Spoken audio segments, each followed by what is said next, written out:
Hello बच्चों, welcome back. Hope you are doing fine. तो पिछले 2 लेक्चर्स में जो हमने डिस्कस किया उसी को कंटिन्यू करते हुए आज लेक्चर 3 में हम डिस्कस करेंगे what is disease and what are various types of diseases. पिछले 2 लेक्चर का कोई भी डाउट आप पूछ सकते हैं कमेंट सेक्शन में। So let's start. Dish is, देखिए 2 वर्ड है। डिस इज का मतलब इजीनेस, कंफर्ट होना। डिस का मतलब डिस्टर्ब। सो डिजीज क्या हो गया कि जब नॉर्मल मेटाबॉलिक फंक्शंस हमारी बॉडी के डिस्टर्ब हो जाए, that state of body is known as disease, right. When a person is affected by a disease, उसकी जो नॉर्मल फंक्शनिंग होगी या सिस्टम होंगे जो बॉडी के, उनमें कहीं ना कहीं डिस्टर्बेंस क्रिएट हो जाता है and that state is known as disease. अब ये डिजीज कैसे आइडेंटिफाई होती है? डिजीज के लिए कुछ साइंस और सिम्टम्स होते हैं। देयर आर सर्टेन सिम्टम्स और देयर आर सर्टेन साइंस। उनके बेसिस पे डिजीज को आइडेंटिफाई किया जाता है, राइट। अब साइन क्या होते हैं? आप घर में बैठे हो, एकदम से आपको फील होता है कि कल तो यार वो बर्गर खाया था, उसकी वजह से स्टमक पेन कर रहा है, या कल बहुत ज्यादा ठंड थी फिर भी हम बाहर घूम रहे थे तो कुछ कफ एंड कोल्ड जैसा फील हो रहा है। So these are the signs of a disease. हम प्राइमरी ट्रीटमेंट घर पे लेंगे, उसके बाद भी अगर ठीक नहीं होता है तो हम किसी डॉक्टर के पास जाते हैं, कंसल्टेशन के लिए जाते हैं। तो जो फिजिशियन होता है, जो डॉक्टर होता है, वो क्या करता है? ही प्रिस्क्राइब सर्टेन टेस्ट, डायग्नोसिस के लिए कुछ टेस्ट प्रिस्क्राइब करता है और उसके जो रिजल्ट्स हैं उसके बेसिस पे उस डिजीज को कंफर्म करता है। सो दे आर सिम्टम्स, उसको पता चल जाता है उसके बेसिस पे। तो साइन जो हमें फील हुए और जो डॉक्टर चेक करता है वो क्या होते हैं? सिम्टम्स होते हैं। सो साइन और सिम्टम का डिफरेंस आपको पता होना चाहिए। So this is, not at is. तो बहुत सारे फैक्टर्स होते हैं किसी भी डिजीज के लिए। एक होता है मेन कॉज और बहुत सारे कंट्रीब्यूटरी कॉजेज होते हैं। Main factor of the disease and contributory factors of the disease. So intrinsic factors and extrinsic factors which affect the health of our body. So intrinsic factors की अगर हम बात करें पहले, तो ये वो फैक्टर है जो जेनेटिक हो सकते हैं, हार्मोनल डिसबैलेंस की वजह से हो सकते हैं, क्रोमोसोमल डिसऑर्डर्स हो सकते हैं, या बॉडी का कोई पार्ट या कोई ऑर्गन प्रॉपरली फंक्शन ना कर रहा हो। They are known as intrinsic, जो नॉर्मली हमें बाहर से दिखाई ना दे। सिंपल वर्ड में क्या कह सकते हैं हम? Internal factors. इंट्रिंसिक को हम नॉर्मली इंटरनल फैक्टर्स कहते हैं जो बाहर से दिखाई नहीं देते। तो हार्मोनल इम्बैलेंस, डिसफंक्शनिंग और माल फंक्शनिंग ऑफ बॉडी ऑर्गन्स और part, genetic and chromosomal disorders. और अगर उसको हम कंपेयर करें एक्सटर्नल या एक्सट्रिंसिक फैक्टर्स के साथ, एक्सटर्नल और एक्सट्रिंसिक फैक्टर्स, तो ये कंट्रीब्यूटरी कॉजेज होते हैं। वो मेन कॉजेज थे, दीज आर कंट्रीब्यूटरी कॉजेज।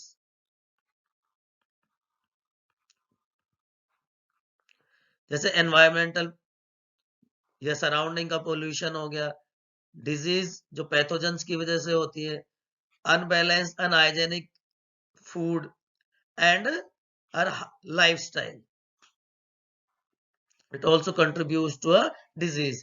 कि ड्रग अब्यूज, अल्कोहल अब्यूज, उसका एडिक्शन हो सकता है। तो ये सारे एक्सटर्नल फैक्टर्स हैं जो हमें बाहर से पता चल जाते हैं, बाहर से हम देख सकते हैं। सो इंट्रिंसिक एंड एक्सट्रिंसिक डिफरेंस समझ आ गया बच्चों? यस और नो दोनों आप कमेंट करें। नहीं समझ में आया तो भी आप अपना डाउट पूछें।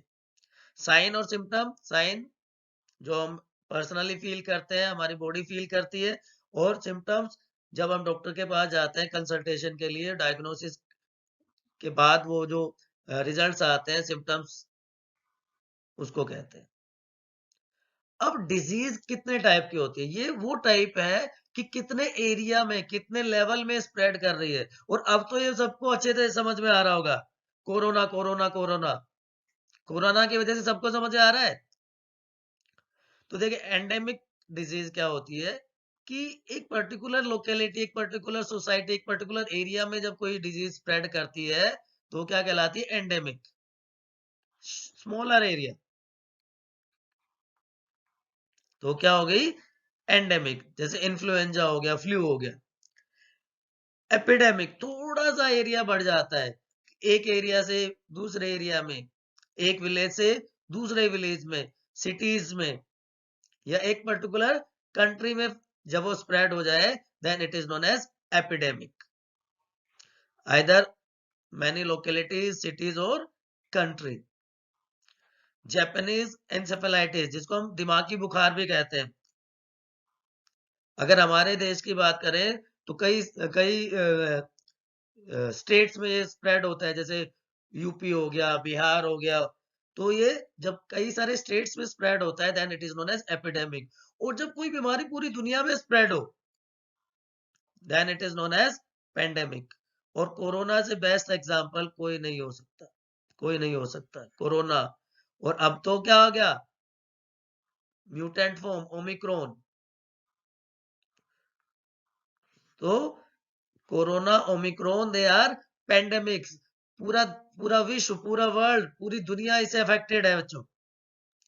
सो एंडेमिक, एपिडेमिक और पेंडेमिक का डिफरेंस समझ में आ गया? चलो बहुत अच्छे। Now type of disease based on duration, कि हमारी बॉडी में कितने टाइम तक रहती है, बेस्ड ऑन ड्यूरेशन।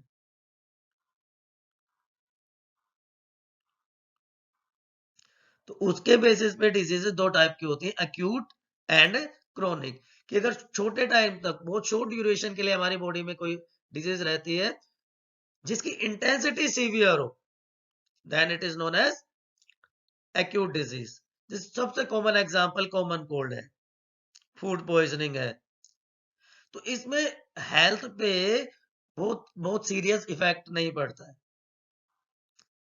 राइट? क्यों? क्योंकि ये शॉर्ट ड्यूरेशन के लिए होती है हमारी बॉडी में।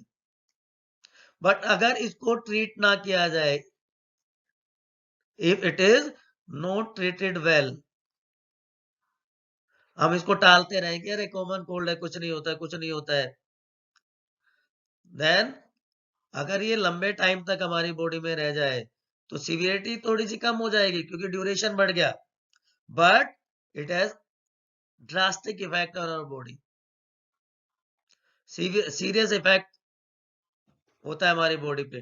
ट्यूबरक्लोसिस, डायबिटीज की सिंपल कफिंग हुई हमारी बॉडी में, हमने उसको ध्यान नहीं दिया, और 5 to 6 वीक के बाद this simple coughing can turn into tuberculosis.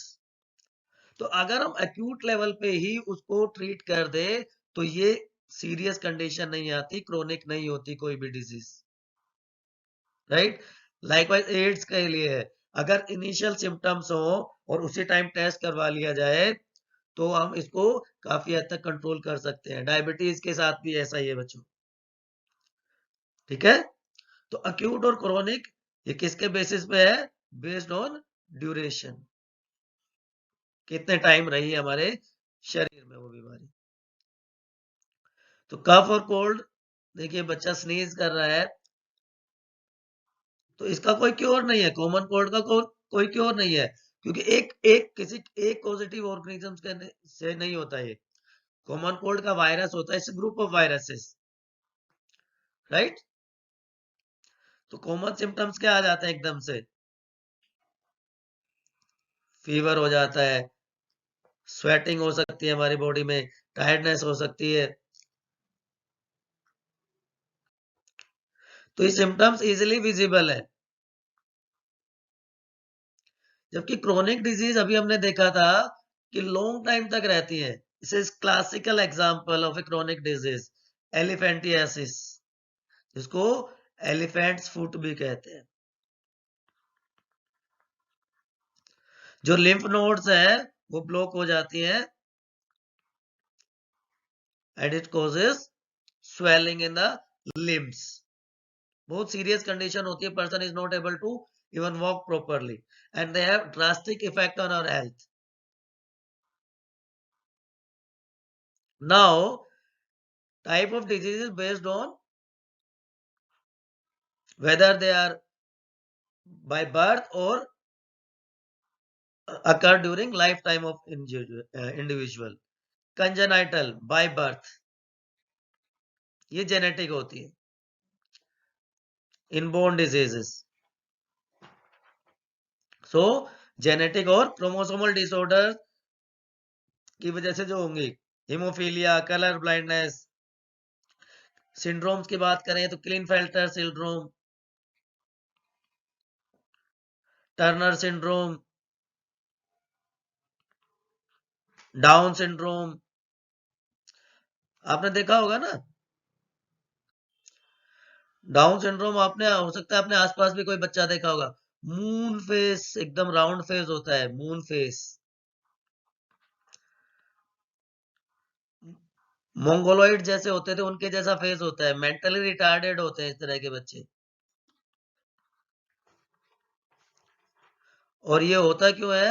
जो क्रोमोसोम नंबर 21 होता है उसकी ट्राइसोमी हो जाती है, एक्स्ट्रा क्रोमोसोम हो जाता है।